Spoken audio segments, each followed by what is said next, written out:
Meus irmãos, a paz do Senhor. Deus é bom e a sua misericórdia dura para sempre.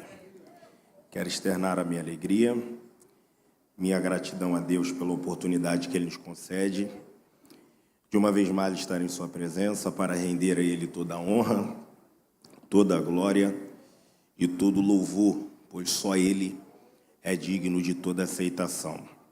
Você que tem Bíblia, por favor, segundo livro dos Reis, capítulo de número 6, nós destacaremos a partir do versículo 1. Enquanto você localiza a referência bíblica, quero externar a minha gratidão ao príncipe de Deus, pastor Zilmar Miguel, e sua muito digna esposa, irmã Maria Inês, e também ao nosso amigo, companheiro, pastor Adriano, sua esposa, irmã Roberta. Deus abençoe a vida dos senhores, viu? Fico grato pela oportunidade e eu louvo a Deus por ter vocês como amigos, companheiros de ministério e poder fazer parte dessa obra. Muito obrigado, tá bom? Deus abençoe a vida do pastor Valdir, pastor Travasso, pastor Jairo, toda a coordenação do Congresso dos Gideões. Deus abençoe a vida de todos, tá? Eu me faço acompanhado da minha esposa, cantora Jéssica, alguns já conhecem, minha rainha, tá bom? Quem encontrou a referência bíblica, celebre a Deus dizendo amém.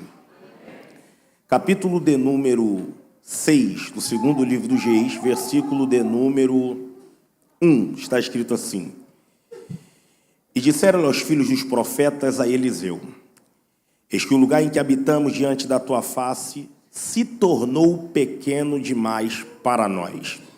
Vamos, pois, até o Jordão, e tomemos de lá cada um de nós uma viga, façamos ali um lugar maior para a nossa habitação. E ele disse: Ide. E disse um: Serve-te de ires com os teus servos. E ele respondeu: Eu irei. E foi com eles, e chegando eles ao Jordão, cortaram madeira ou viga, e sucedeu que, derribando um deles uma viga, o ferro caiu na água, e clamou e disse: Ai, meu senhor, homem de Deus, porque era emprestado. E disse o homem de Deus: Onde caiu? E mostrando-lhe ele o lugar, tomou um pau, lançou ali, e fez nadar o ferro, e disse: Levanta-o. Então ele estendeu a sua mão e o tomou. E você celebre a Deus dizendo amém. Assentai-vos, por favor. Quero fazer menção aqui do meu pastor presidente, pastor Gesiel Siqueira, sempre me acompanhando, 4º ano aqui nos Gideões, e ele sempre me acompanhando, né? Fazemos parte da Assembleia de Deus do Mutirão, em Belfor Roxo, no Rio de Janeiro. Mais uma vez, pastor Joelso está por aí. Deus abençoe a vida de todos, né? Mihai, Ezequiel, Tiago, pastor Maurício, pastor Rodrigo, Maurício, todos que aqui estão, pastor Natan. Deus abençoe a vida de cada um, tá bom? Queridos, o texto que nós tomamos por exposição é um texto muito familiar. É claro, precisamos partir de um princípio que Deus ele sempre respeitou a sua hierarquia, e olhar para o Antigo Testamento é entender que 2 ministérios são de suma importância. O primeiro ministério, o ministério sacerdotal. O segundo ministério, o ministério profético. O sacerdote tem por missão pegar aquilo que o povo entrega para ele e entregar a Deus, a saber, o sacrifício. Já o profeta tem a missão de pegar aquilo que Deus entrega para ele e entregar ao povo, a saber, a sua palavra. Deus, dentro da sua hierarquia, sempre levantava um profeta por vez. É claro que Deus também usava um no Reino Norte e outro no Reino Sul. Mas, no mesmo reino, Deus normalmente usava um por vez. Claro, com as suas exceções, como no caso de Jeremias, que Jeremias profetizava nas partes altas de Jerusalém, e a profetisa Uda profetizava nas partes baixas. Mas, logo Deus ele sempre usava um por vez. Até porque o profeta é a boca de Deus falando na terra. O profeta que está em evidência aqui é o profeta Eliseu. Eliseu, para quem não sabe, é o sucessor do profeta Elias. Eu costumo dizer que dura foi a tarefa para Eliseu substituir o profeta Elias, porque Elias não é um dos profetas do Antigo Testamento. Elias é o profeta do Antigo Testamento. Elias, ele é um profeta que, como os profetas maiores, a saber, Isaías, Jeremias, Ezequiel e Daniel, também ganha uma nomenclatura, mas os 4 profetas maiores escreveram, ou livros foram atribuídos a eles, e eles ganham uma nomenclatura. Ezequiel, o profeta das visões; Daniel, profeta da sabedoria; Jeremias, o profeta chorão das lágrimas ou das lamentações; já Isaías, o profeta messiânico. Já o profeta Elias nada escreve, alguém vai dar uma nomenclatura a ele de ser o leão dos profetas. Por quê? Porque Elias, ele é considerado o maior dos profetas do Antigo Testamento. Elias, embora não apareça no cenário bíblico mostrando a sua árvore genealógica, isso para um judeu é de suma importância, Elias aparece confrontando o maior rei, ou o mais perverso que já teve em Israel, a saber, o rei Acabe e a sua esposa Jezabel. Elias, ele aparece quando o cenário está caótico, profetizando segundo a sua própria palavra. Então, Elias, ele é o leão dos profetas, assim como o leão. Ele é símbolo de força máxima na selva, assim como o leão é símbolo de força na floresta. Elias, ele é o leão dos profetas. Elias é tão considerado, mas tão considerado, que ele é o profeta que não provou da morte. Foi elevado aos céus em um redemoinho. Elias, ele é diferenciado ao ponto de depois de Elias, até depois de Elias subir aos céus, o nome dele clamar com muita força. O profeta Malaquias, no capítulo 4, versículos 5 e 6, ele profetiza falando sobre João Batista, dizendo: eis que envio diante de vós o profeta Elias, e converterá o coração dos pais aos filhos, dos filhos aos pais, antes que venha o terrível dia do Senhor. Esse Malaquias falava de João Batista, mas se utilizando da figura de Elias. Jesus, um dia, ele aponta para João, no meio do povo, e diz: se quiseres dar crédito a João, esse é o Elias que havia de vir. Então, dura foi a tarefa para Eliseu substituir o maior profeta que já passou no Antigo Testamento. Por quê? Porque quando você substitui alguém que alcançou o ápice no que lhe foi proposto a fazer, é difícil, porque sempre será comparado. Quando você substitui alguém que foi um fracasso, o mínimo que se faz, você consegue superar. Então, Elias, alcançando o ápice, Eliseu repousa sobre ele uma árdua tarefa. E é por isso que Eliseu, ele vai fazer um pedido especial. Ele olha para Elias antes de Elias ser levado e diz: eu quero porção dobrada do que está sobre ti. O que Eliseu está dizendo é: o que o Senhor tem eu quero em dobro. Alguém vai dizer assim: ah, é um ar de inveja. Ele está invejando aquilo que Elias tem. Não, aqui é um ar de respeito. É um tom de respeito. É reconhecimento. Eliseu está dizendo assim: eu quero o que o Senhor tem, porque eu entendo, para fazer o que o Senhor faz, é só tendo aquilo que o Senhor tem. Elias olha para Eliseu e vai dizer, ou melhor, e vai dar uma condicional. E a condicional é: se me vires sendo tomado sobre ti, tal coisa receberá. Daí, Eliseu não vai desgrudar mais de Elias. Elias vai para Gilgal, Elias vai para Betel, Elias vai para Jericó, e Eliseu está atrás. Ele não vai desgrudar de Elias, ao ponto de Deus perceber que chega o momento dele levar Elias ao céu. E o que é que Deus vai precisar fazer? Mandar uma carruagem de fogo. Para quê? Para levar Elias? Não. Para separar Elias de Eliseu. Porque Elias não é elevado aos céus em uma carruagem de fogo. Ele é elevado aos céus em um redemoinho. Mas quando Eliseu cai por um lado enquanto a carruagem de fogo passa, diz a Bíblia que Elias é levado em um redemoinho. E é aqui que quando Elias está subindo, a capa de Elias vem caindo e a capa cai na frente de Eliseu no chão.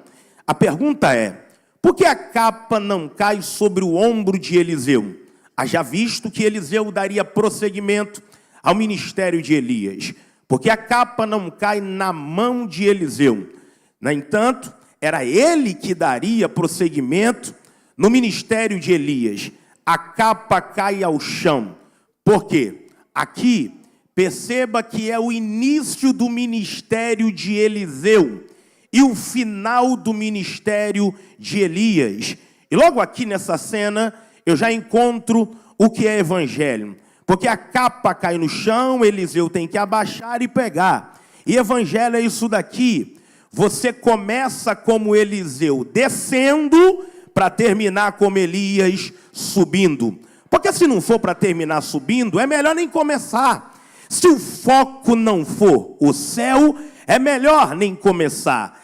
Eu amo a Jesus e a minha finalidade maior é chegar no céu. Então, para isso, a gente começa descendo para terminar um dia subindo. A Bíblia diz que Eliseu pega a capa e volta dando prosseguimento ao ministério de Elias.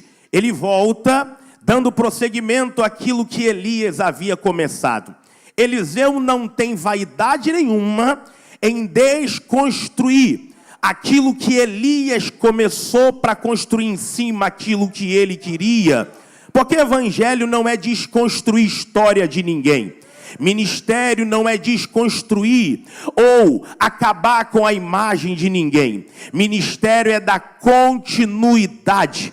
O que Abraão começou, Isaac vai ajudando a concluir. Jacó vai ajudando a concluir. José vai ajudando a concluir. Evangelho é dar prosseguimento. A Bíblia diz que ele volta.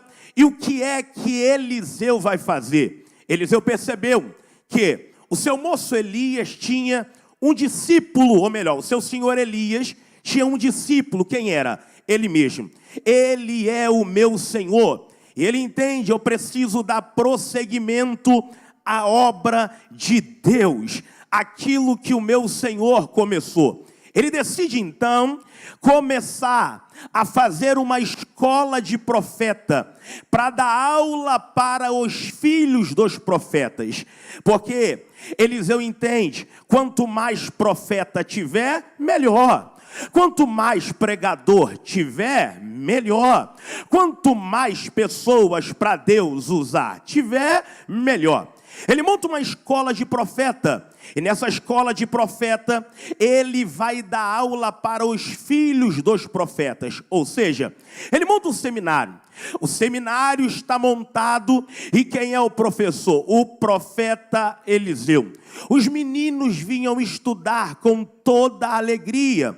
Ouvir a história de Adão, ouvir a história de Noé, ouvir a história de Abraão, de Isaac, de Jacó, de Moisés. E os meninos voltavam para casa todos cheios de alegria. Olhavam para os seus pais e diziam: papai, hoje nós aprendemos que o mar abriu. E o pai todo orgulhoso perguntava: mas quem foi que fez o mar abrir? E o menino respondia: foi um homem chamado Moisés.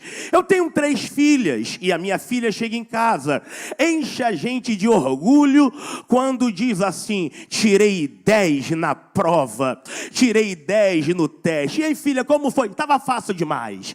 Eu já sabia de tudo. Enchi, ela enche a gente de orgulho. Imagina só, um menino chegando em casa e dizendo: papai, eu aprendi quem é o maior construidor de altar na Bíblia. E o papai diz: quem é? É o homem chamado Abraão, nosso pai na fé. Papai, pensa num homem de fé. Era esse Abraão. E o menino falava com seu pai, e o pai ficava cheio de orgulho. A escola do profeta Eliseu, na segunda já estava lotado, na terça na porta já não entrava mais ninguém, na quarta na janela já tinha gente pendurada e dizendo: eu quero aprender com Eliseu. Até os profetas, acredito eu, que parava dizendo: eu quero ouvir o que ele está falando também. O que é isso? Prosseguimento na obra. Só que o texto aqui, do capítulo de número 6, que nós tomamos por exposição, começa dizendo assim: e disseram os filhos um dos filhos dos profetas a Eliseu: o lugar em que nós habitamos diante da tua face se tornou pequeno demais para nós. Quem me acompanha sabe que eu sou apaixonado pelas revelações do texto. Gente, o que foi que o menino disse aqui? O lugar em que nós habitamos, pastor Zilmar, já está pequeno demais para nós. Porém, todos nós somos sabedores, pastor Adriano, que todo texto tem o seu contexto. Seja contexto remoto, que são capítulos e versículos anteriores, ou contextos imediatos, capítulos e versículos posteriores. Um pregador que se preze, que não é preguiçoso no mínimo, antes de ler um texto e aplicar o mesmo, ele tem que examinar os contextos para pregar. Então, vamos voltar um pouquinho aqui para entender o capítulo de número 6. Capítulo de número 5, pastor Misael. Capítulo de número 5, tem uma história de um homem que todos nós conhecemos. Assembleiano nem se fala, né? Todo mundo já passou pela campanha Os 7 Mergulhos de Naamã. Naamã, o leproso, general do exército do rei da Síria. Esse Naamã, ele ouviu por uma menina que estava na casa dele de Israel, que se ele tivesse diante do profeta, talvez ele seria curado da lepra. Naamã, enviado pelo rei da Síria até o profeta Eliseu.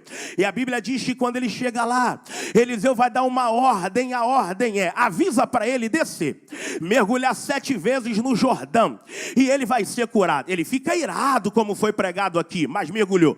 Desceu 7 vezes, foi curado. A história diz que quando ele fica curado, a sua pele se torna branco como de um bebê. Ele fica tão feliz, mas tão feliz, meu amigo José Santana, que ele diz assim: eu estou curado, eu quero dar presente para o profeta. Ele pega ouro, Giovanni, ele pega prata, pega vestes, e ele vai entregar o profeta, meu amigo Bruno. E quando ele chega para entregar, o profeta dá uma olhada para ele e diz: não quero nada do que vem da sua mão, dê meia volta, se retira, porque eu não quero presente nenhum. Naamã pega um punhado de terra para levar à Síria, e a ideia é: eu não posso entregar aqui na mão do profeta, porque ele não quer, mas eu vou levantar com a terra de Israel um altar na Síria, e de lá eu adorarei o nome do Senhor. Ele sobe na carruagem, cheio de segurança, e ele vai embora. Quando ele está indo, o profeta Eliseu, foca aqui, o profeta Eliseu, de todos os moços que ele ensinava, tinha um que andava do lado dele, chamado Geazi. Geazi percebeu que Eliseu não pegou a oferta. Geazi diz assim: se ele não quer, eu quero. Se ele não recebe, eu vou receber. Ele vai correndo atrás de Naamã, e ele vai gritando, dizendo: Naamã, Naamã. Naamã dá uma olhada e diz: aí vem o moço do profeta. Talvez ele tenha boas novas para nós. Quando Naamã desce da carruagem, Geazi olha para ele e diz assim: a priori, o meu senhor Eliseu não quis receber as ofertas, nem a prata, nem o ouro e nem as vestes. Mas agora, ele pediu para que eu viesse aqui pegar e levar para ele. Porém, quem gosta da Bíblia sabe, Eliseu não mandou ele fazer nada. A ganância tomou conta dele. Ele diz: eu vou pegar para mim, eu vou ficar logo rico, vou fazer meu pé de meia e vou deixar bem escondidinho. Quando ele fala, Naamã com maior inocência entrega a ele.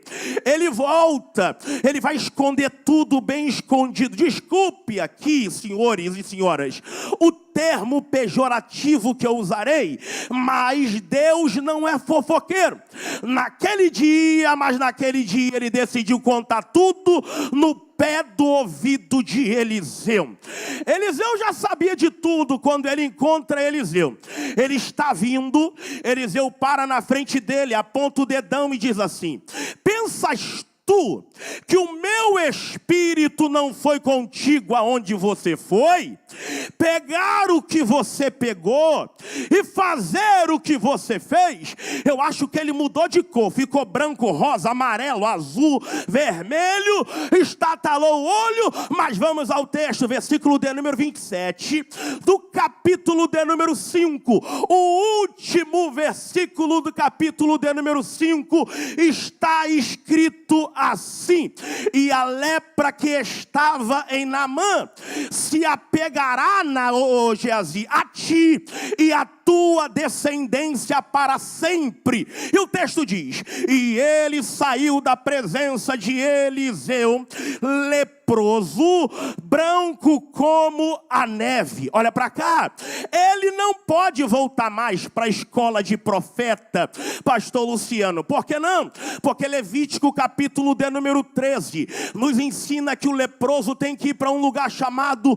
leprosário, para se um dia for curado ou ser curado, ele ser supervisionado pelo sacerdote e voltar ao convívio normal. Mas aqui, ele não vai voltar. Por que não vai voltar? Porque a história está, a Bíblia diz, a lepra se apegou nele para sempre. Não vai voltar. Por que não vai voltar? Ele foi para o leprosário. Imagina Eliseu olhando para ele e dizendo assim: pode ir para o ambiente da lepra, porque é lá que você vai ficar. Porque quem é sujo, suje-se mais, e quem é limpo, limpe-se mais. O que é santo tem que ficar no meio dos santos, e o que é profano tem que ficar no meio dos profanos. É Deus dizendo: eu vou começar a separar quem é limpo e quem é sujo. Eu vou começar a preparar leprosário para colocar os leprosos. Eu não sei se vale para você dar glória. Altar é lugar para quem está limpo.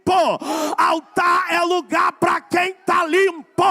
Altar é lugar para quem está limpo. Deus está dizendo: vai para, segura para você dar glória, vai para o leprosário. Imagina só, fechou o capítulo de número 5. Agora vamos entrar no capítulo de número 6.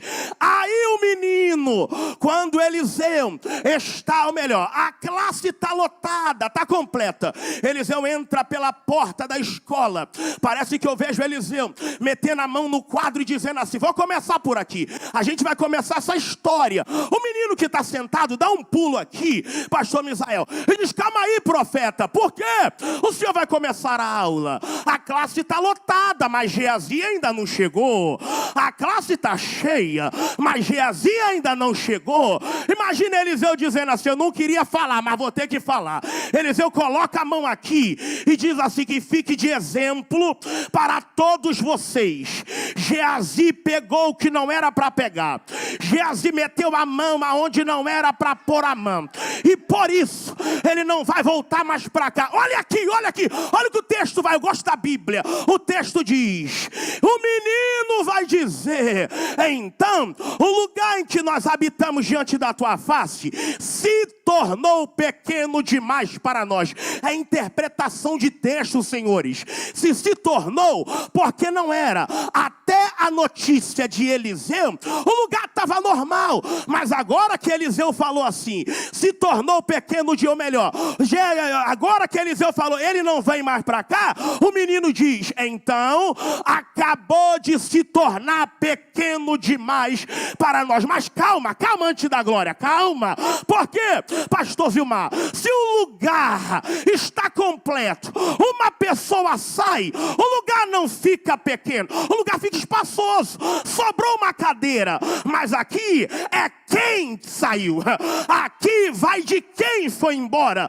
Quando ele ouviu, nesse tal de Geazi não volta mais para cá, o menino dá um pulo da cadeira e diz: agora pode trazer mais 100 cadeiras, que a igreja vai crescer, o lugar vai ter. Eu não sei se vale para você dar glória, mas existem pessoas que precisam sair do nosso meio para a obra começar a crescer. Depois que pessoas saem, até o que era para dar errado dá certo, até o que não era para funcionar passa a funcionar. Eu não sei se vale para você dar glória. Hoje, nessa manhã, Deus trouxe carta de demissão para a cambada de Geazi. Hoje Deus vai começar a arrancar o Geazi da obra. Eu vou deixar você adorar, vai. Eu vou deixar você adorar, vai. Tem gente que impede a obra de crescer. Capítulo de número 4 do Evangelho de João. Um dia Jesus chegou e Jesus salvaria a maior missionária de toda a história. E quando é que Jesus vai salvar? Quando ele entendeu, se os discípulos me virem conversando com ela, eles vão dizer: Jesus está querendo arrumar uma coisinha também. Ela teve 5 maridos, que ela tem não é dela. Então sabe o que Jesus vai fazer? Está ali. Jesus pega os discípulos e diz: vai para a cidade comprar pão. Vai para a cidade comprar pão. Aí Jesus dizendo assim: para a obra ficar completa, eu não tiro 1, eu tiro 12, vai embora. Eu tiro 12, vai embora. Para Deus dar crescimento no ministério de Abraão, Abraão teve que mandar Ló embora. Para a igreja crescer, até Judas teve que se matar. Para Orfa, ou melhor, para Ruth e Noemi colocar o nome na história, Orfa teve que voltar. Eu não sei se você vai dar glória. Você vai chegar na tua casa, você vai chegar na tua igreja, vai ter gente mandando mensagem dizendo: Deus me mandou embora, Deus me mandou embora, Deus me mandou embora.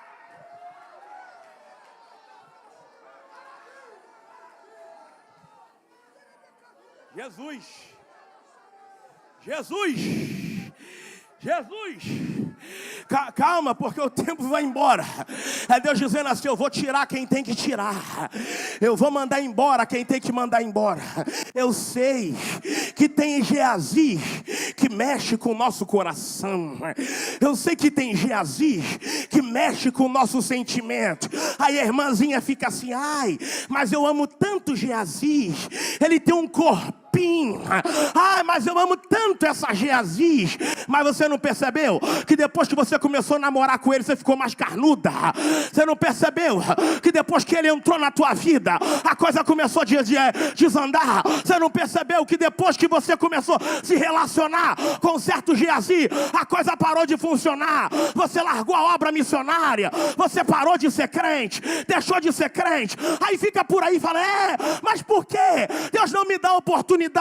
Porque Deus não dá oportunidade para quem tem aliança com Geazi. Deus não dá oportunidade para quem tem aliança com quem não tem que estar. Deixa eu dizer uma coisa: quebra essa aliança que você tem com Geazi. Mas Geazi é famoso, o problema. Eu não quero famoso, eu quero santidade. Santidade, santidade, santidade, santidade.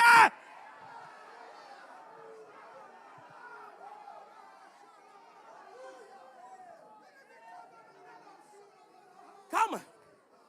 O menino, ele dá um pulo e diz: o lugar em que nós habitamos diante da tua face se tornou pequeno demais para nós. Ele fez uma observação, porém nessa observação, pastor Bruno Cordeiro, ele vai apontar um problema. Qual é o problema? Se eu digo para o senhor, ou para os senhores, o lugar ficou pequeno demais, eu estou querendo dizer o quê? Precisamos de um lugar maior, não é isso? Se o lugar está pequeno, eu estou dizendo, pastor Travasso, precisamos de um lugar maior. Olha o texto aqui. O texto, quando ele diz, ele nem espera o pastor Eliseu responder, ele nem espera o líder Eliseu responder, ele mesmo diz: o lugar ficou pequeno. Aí ele diz: vamos até o Jordão para construir um lugar maior para a nossa habitação. Por quê? Porque quem é capaz de apontar problema tem que ser capaz de apontar solução para o mesmo. Quem é capaz de apontar problema tem que ser capaz de apontar. Por quê? Não dá para ficar do lado de crente que vê problema em tudo. Ele vê problema no pregador de 9, ele vê problema no pregador de 11, ele vê problema no pregador das 3, ele vê problema no pregador das 5, ele vê problema no pregador das 7, vê problema em tudo. Você já viu que tem gente que numa altura dessa deve estar na internet assim: o pregador grita demais. Tem gente, mas eu não sei pra quê pedir tanta oferta, fica pela internet falando mal de todo mundo, é crente mal amado, é desigrejado, que não tem pastor, fica falando mal de obra missionária, falando mal da obra de Deus. Mas não sei pra quê pedir dinheiro, quem tá dando é você. Se você não tá dando, fique quieto, fique quieto. Olha aqui, não dá pra aguentar esses tipos de obreiros que não faz nada pra ninguém, não dá pra aguentar esses tipos de líder que não faz nada pra ninguém, ele só quer cruzar a perna, cruzar braço. O ventilador tá quebrado, eu não sei por que tá quebrado, porque você não foi ajeitar, porque quem aponta problema tem que apontar solução. Não dá pra aguentar pessoas que ficam de vem pra quê? Cantor ruim demais, tu canta o quê?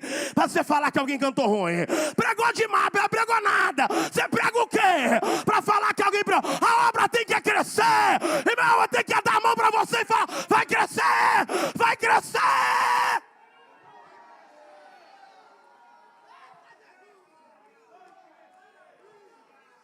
Olha aqui. Davi, trazendo a arca para Jerusalém, vacilou, a arca caiu no chão. E agora o que fazer? Aparece Obed-Edom. Eu não quero nem saber quem é o culpado. Traz, bota aqui na minha casa. Eu não quero apontar problema. Coloque aqui na minha casa. Um dia Davi, ele viu um problema. Qual? A arca da aliança está no relento. Eu vou reclamar com Moisés? Não. Ele falou: já que Moisés construiu um tabernáculo, eu vou construir um templo. Aí Deus diz: não vai construir. Aí Davi diz assim: eu também não vou reclamar. Senhor, eu posso pelo menos desenhar, porque se tu não constrói nada, desenha alguma coisa pelo menos, faça alguma coisa pelo menos. Você tem que construir, não dá para ficar reclamando, apontando tudo, olhando tudo. Deus está dizendo assim: eu quero alguém que faça a obra crescer.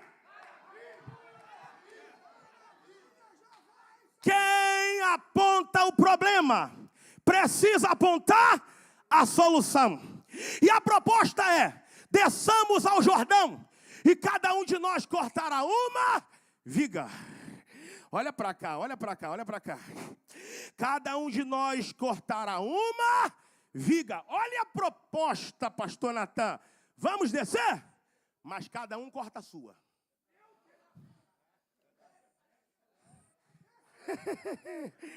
Lepa faua sandaraia. Cada um corta a sua. Pastores, alguém vai cortar pregando, outro vai cortar tirando oferta. Pastor Zilmar vai cortar pastoreando, liderando. Outros vão cortar cantando. Mas cada um precisa fazer a sua parte. Aleluia, glória a Deus. Porque se não for para cortar, nem adianta. Isso daqui aconteceu na igreja de Corinto, tá? Um dia que alguém apareceu dizendo assim: eu não vou muito com a cara de Apolo, não. A minha turma é a turma de Paulo. Aí alguém diz: eu já não sou muito com a cara de Paulo, não, mas minha turma é a turma de Cefas, Pedro. A minha turma não, a minha é a de Apolo. Aí aparece Paulo dizendo assim: por acaso está Cristo dividido no meio de vós? Eu plantei, Apolo regou, mas quem deu o crescimento foi Deus. É 100 daquele que está lá atrás, mais 100 daquele que está lá do outro lado, mais 10 de quem está aqui, mais 1000 de quem está ali, mais 15.000 de quem está lá, mais 10.000 de quem está na internet, mais 200 de quem está no altar, e a obra começa e continua crescendo, e a obra continua crescendo. É um fazendo, cada um fazendo a sua parte. Deixa eu perguntar para você, que viga que você que viga que você trouxe hoje? Você veio cortar a sua? Pergunta para alguém que está do teu lado, pergunta, você veio cortar a viga? Pergunta, você veio cortar viga hoje? Pergunta, você veio fazer sua parte? Hein? Ou você está esperando alguém que está do teu lado aí dar glória a Jesus? Hein? Pergunta, você veio entregar adoração para Jesus hoje? Você veio entregar o seu louvor para Jesus hoje? Isso daqui fala de adoração. Porque quando você chega num culto como esse, você tem que fazer de tudo para adorar, minha filha. Você tem que fazer de tudo para dar glória, meu filho. Você tem que fazer a sua parte. Eu não dou glória porque alguém está pregando. Eu não dou glória porque alguém está cantando. Eu dou glória porque eu estou na presença daquele que é digno, daquele que merece toda a honra, merece toda a glória e merece todo o louvor. Isso, quem está no altar corta a viga dando glória, quem está lá embaixo corta a viga dando aleluia. É viga. Escute, cada um faz a sua parte, e o menino é específico, por quê? É cortar viga e não galho. Não, eu vou entrar.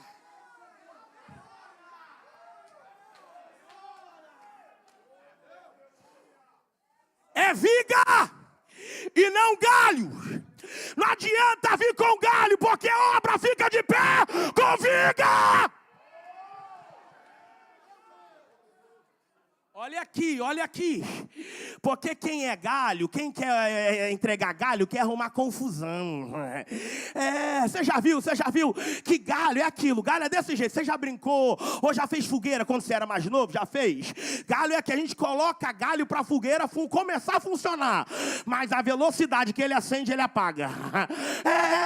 Na velocidade, quem é mais inteligente? Na minha época que eu fazia fogueira, eu arrumava batata no papel laminado e colocava do lado de uma viga, de uma tora, de um tronco assim, colocava lá, porque eu sei, galho vai apagar, mas a viga de manhã vai estar pegando fogo lá, de manhã vai estar pegando fogo lá, à tarde vai estar pegando fogo lá. Deixa eu falar uma coisa aqui, Deus vai começar a diferenciar, destacar quem é viga e quem é galho, quem é viga e quem, deixa eu ver quem é viga aqui, já tem uma viga lá atrás que levantou a mão dando glória, outra aqui na frente que levantou a mão dando glória, já tem lá em cima, lá na galeria, levantando a mão dando glória, aqui no altar tem viga levantando a mão dando glória, porque quem é galho, cruza dedo, cruza orelha, cruza tudo, faz figa para não dar certo, pro companheiro ir mal, pra mensagem não fluir, mas quem é viga está dizendo, usa Jeová, usa!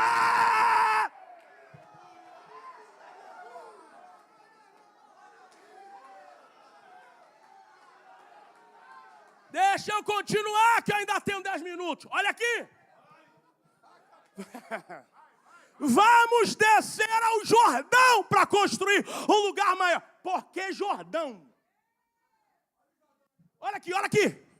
Jordão significa o lugar do meio. Jailson, por quê? Te explico. Jordão fica entre o monte Hermon, lá em cima, e o Mar Morto aqui embaixo. Você vai dar glória agora. O menino diz, vamos até o Jordão. Gente, eu já estive no Jordão. Eu já fui. Jordão nada mais nada menos é A água que passa pelo Jordão é o degelo do Monte Hermon, o gelo que derrete. Passa pelo Jordão e deságua no Mar Morto. Por que não no Hermon e sim no Jordão? Por que não no Mar Morto e sim no Jordão? Porque o Jordão é abastecido da água que vem de cima. E a gente só é alguma coisa se for abastecido daquilo que vem de cima. Eu gosto do texto. Eu gosto... Pastor Zilmar, o Senhor só chegou aqui porque o Senhor é abastecido daquilo que vem de cima. Pregador, não fique se martirizando. Eu preguei bem, eu preguei mal, eu não preguei muito, eu preguei muito. Você chegou aqui porque você é abastecido daquele que vem de cima.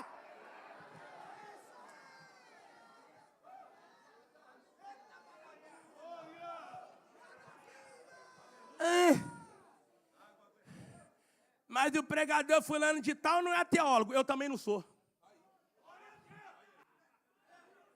Mas eu sou abastecido daquele que vem de cima. E outra. Não sou teólogo, não é porque... Jailson não se forma. É porque eu não quis ser. Eu não quero ser. Por que não? Porque teólogo... Teologia, nada contra. Eu ouço os teólogos, eu aprendo com eles. Mas teologia, forma, doutor, pregador, é experiência.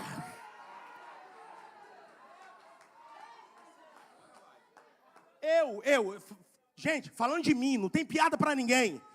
Eu não quero estudar para lecionar. Eu não quero estudar para dar aula. Eu estudo para viver e para pregar. Só que o fato de eu não querer ser teólogo não me dá direito de não respeitar quem é. E o fato de eu ser não me dá direito de eu não respeitar quem não é.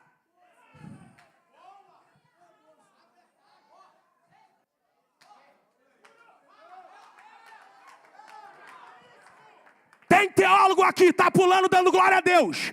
Tem gente que não é teólogo aqui, tá pulando dando glória a Deus. Tem gente ali embaixo que é teólogo, tá pulando dando glória a Deus. Tem gente que não é, tá pulando dando... Olha lá. Deixa eu ver quem é. Abre a boca. É vida!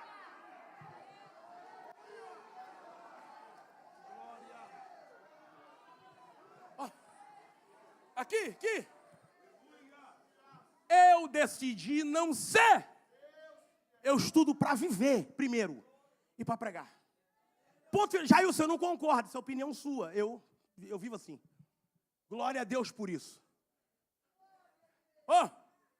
Por que Jordão e não Hermon? Porque no Jordão, todos os dias, a gente tem que declarar, sou abastecido daquilo que vem de cima.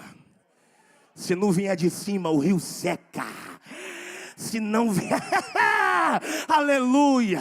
Se não descer de cima, o rio seca. Pastor Bruno Cordeiro, eu te conheço antes de eu ser pregador, o senhor já pregava. E sabe por que o senhor está de pé até hoje? Porque é abastecido daquilo que vem de cima. Lá vai, eu não sei se você vai dar glória. Porque no Jordão e não no Mar Morto. O Mar Morto é simples. Não tem vida porque... não tem vida. É chamado... O Mar Morto é simples. É chamado Mar Morto porque não tem... Não, eu vou mais alto. Não tem... Eu sei, eu entendo. Embora não seja teólogo, eu entendo um pouco, tá? A quantidade de sal, há quem diga que faz Sodoma e Gomorra, mas... Enfim, não tem vida. Não tem vida. Se o peixe cair ali, ele pode até nadar rapidinho. Vai lá na profundidade. Mas já ele volta. Morto e fica boiando por cima das águas. Porque no Jordão, pastor do Texas, e não no Mar Morto, porque não adianta nada, tá por cima, mas tá morto. Está por cima, mas está morto. Ah, Jesus, me guarda. Me guarda. Me guarda. Ministério não é medido por quantidade de seguidor. Ministério não é medido, não é medido por quantidade de views nos cortes do Instagram. Ministério é vida com vida. Ministério é mostrar quem você é de verdade. Ministério é você ser uma coisa na internet e a mesma coisa dentro de casa. Ministério é você ser um amorzinho no altar e um amorzinho dentro de casa. Não dá para fingir. Não dá para ficar vivendo de duas caras. É ou não é? É ou não é? É ou não é? Olha aqui, olha aqui. Pregadores, desculpe aqui. Vou dar um conselho para vocês. Viu? Qual é o conselho? Procure um trabalho.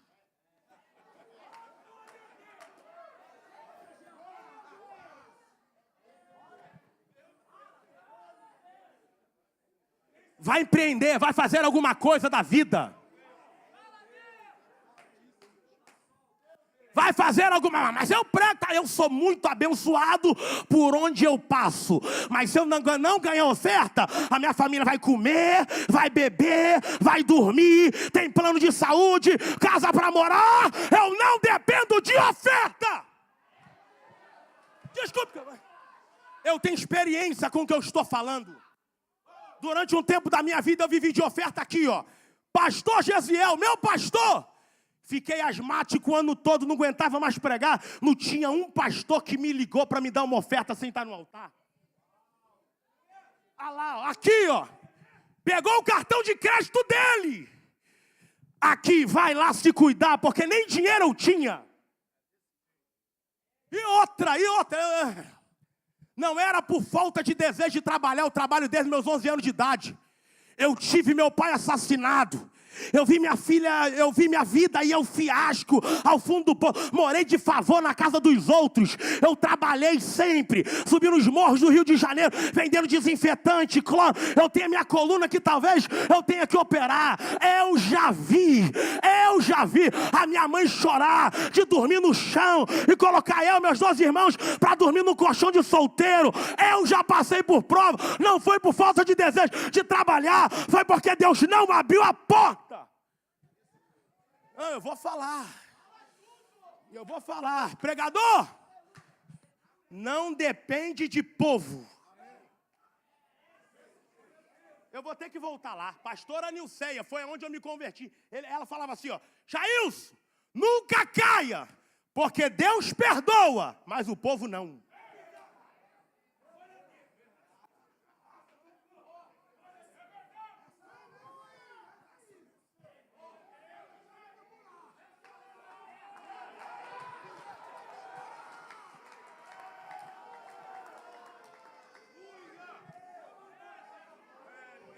Quer uma verdade?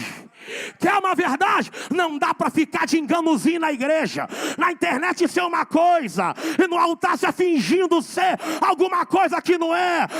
Bota a cara para ver quem é de verdade. Mostra quem tu é de verdade. Não adianta ficar empurrando o carrinho velho na internet, mas fora dela anda com o dinheiro da igreja, carro da igreja, tudo da igreja.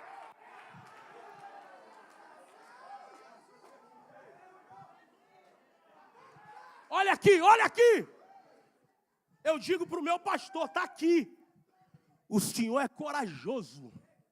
Os pastores que eu conheço são corajosos. Porque dão a vida para o altar. Dão a vida se doando para dar o melhor para o povo. E desculpe aqui, pode me criticar na internet, o povo é ingrato. O povo é ingrato. Pastor vai lá. O fulano trai a esposa. O pastor conversa, reconciliou. A fulana foi embora. Pastor e a pastora conversa, se reconciliou. Se o pastor vacilar uma vez, o povo vai todo embora e não volta nunca mais. Ainda sai falando mal.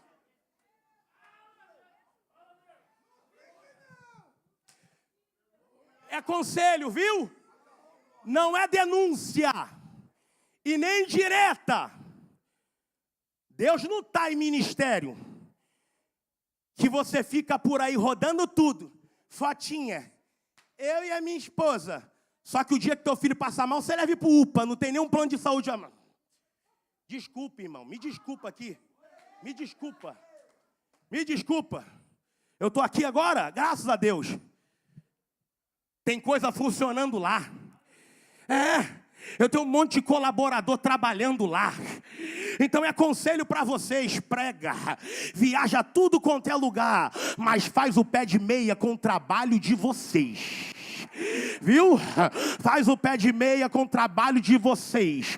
Quem tem que viver de verdade da obra é pastor local. Eu penso assim, é pastor local, porque nós pregadores podemos trabalhar sim, correr atrás sim, mas eu não vendo pão, tá bom, mas vive da padaria. Então é melhor pegar e fazer alguma coisa.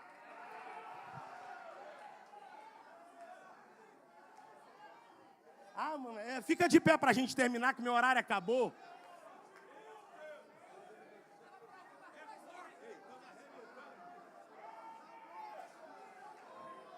Faça corte, pode fazer, critica o que quiser criticar. Eu tenho a minha casa, eu tenho a minha família, eu falo aquilo que eu tenho na cabeça e acabou.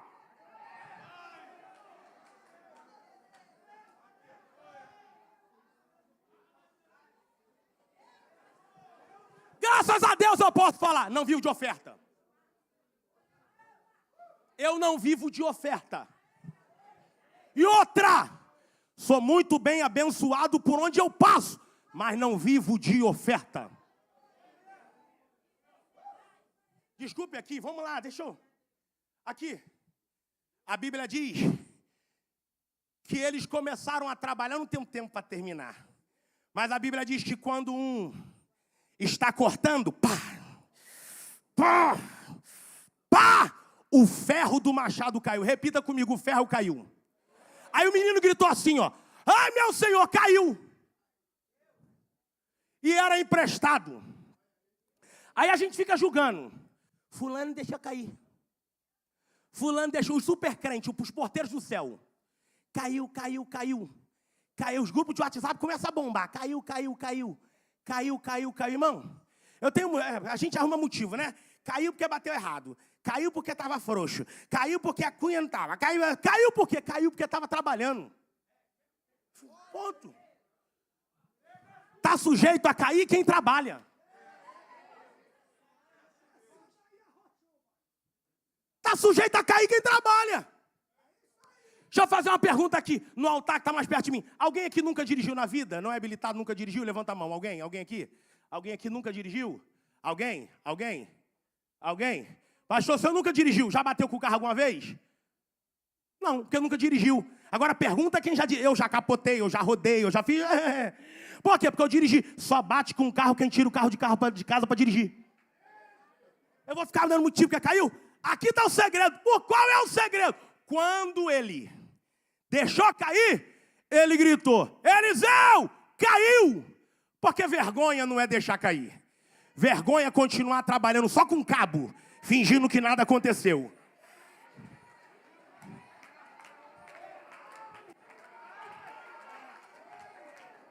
Pergunta para quem está do teu lado, o machado está no lugar. Pergunta para quem está do teu lado, o machado está no lugar. Pergunta para quem está do teu lado, o machado está no lugar. Se o machado está no lugar, tu não critica ninguém. Se o machado está no lugar, tu não se mexe na vida de ninguém. Se o machado está no lugar, você não quer ficar bajulando ninguém. Se o machado está no lugar, você quer saber, vou cortar. Corta. Vai cantar?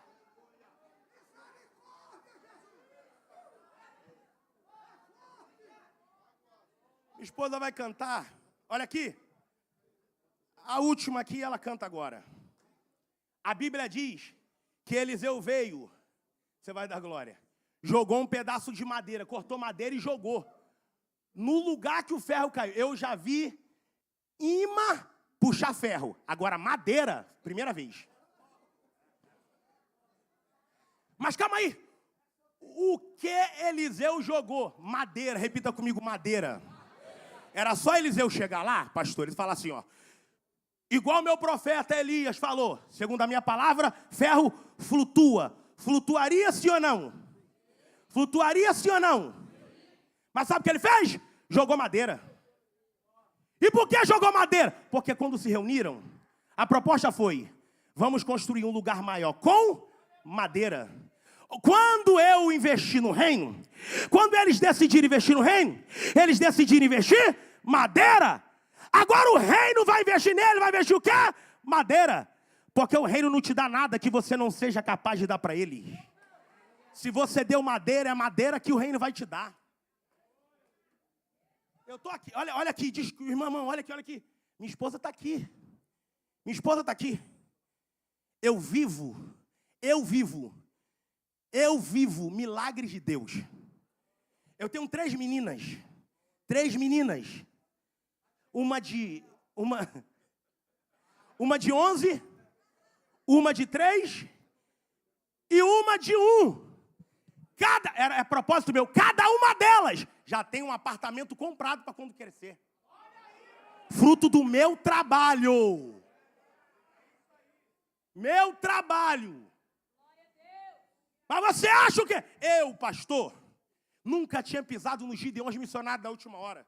Morando na casa da minha sogra um dia. Eu assistindo na frente do computadorzinho.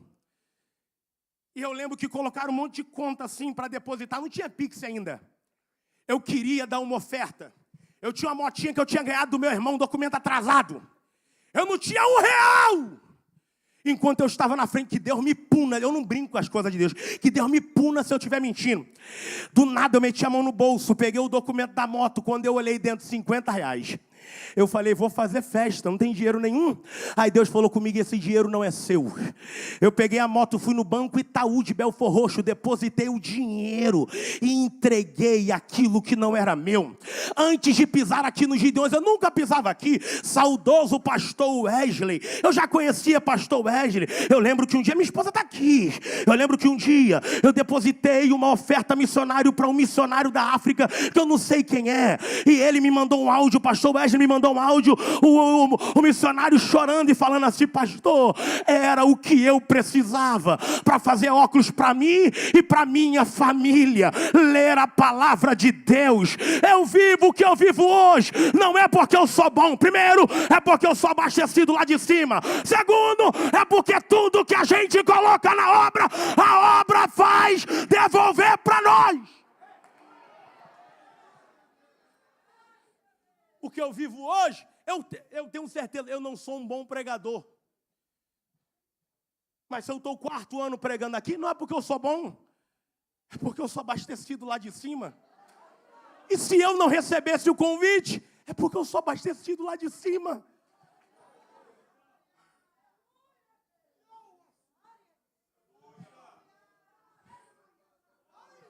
Deixa eu te fazer um convite. Você quer ter tua vida mudada? Corra aqui na frente, por favor. Eu falo mudar de verdade, é vida financeira, é vida espiritual, é ministério. Corra aqui na frente, por favor.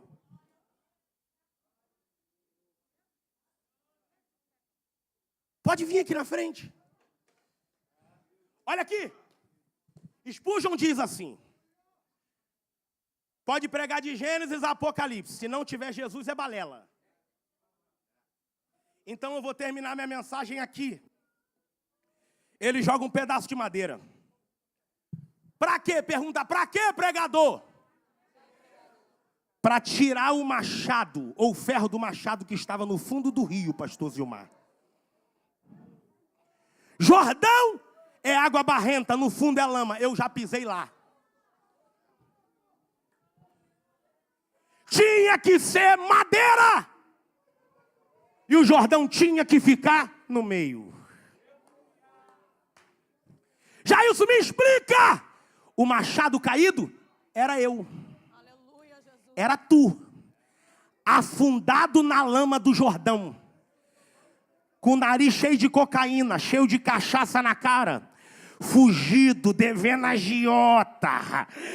Alguém querendo te matar. matar, querendo acabar com a tua vida. E o povo apontando para tua mãe, para teu pai, dizendo: falei que não ia valer nada. Eu falei que ia dar trabalho. Só que Eliseu jogou um pedaço de madeira. O que o diabo não contava é que o ferro do machado, que é tu, está afundado lá no Jordão. Aí vem Deus Pai, lança Jesus lá na cruz do meio, que é a madeira. E o que é que acontece?